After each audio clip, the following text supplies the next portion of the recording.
Құрманбай Молдағалиев. Тарыққанда табынарым өлеңім, жабыққанда жалынарым өлеңім, барлығы да өлеңімде сақтаулы. Ақын болып, нен айттым мен, не дедім? Жүрегіме сүйенемін күй білген, жыр арқылы жұрт көңілін идірген.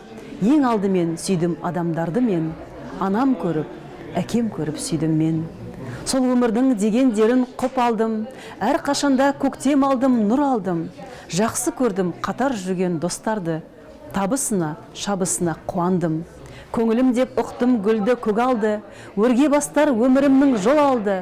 Мен жамандық істегем жоқ ешкімге, қолдан келген жақсылығымды ел алды.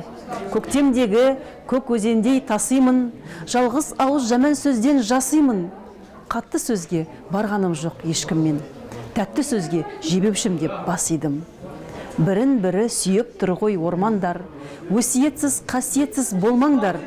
Ей адамдар, бір-біріңді қолдаңдар. Ей адамдар, бір-біріңді қорғаңдар.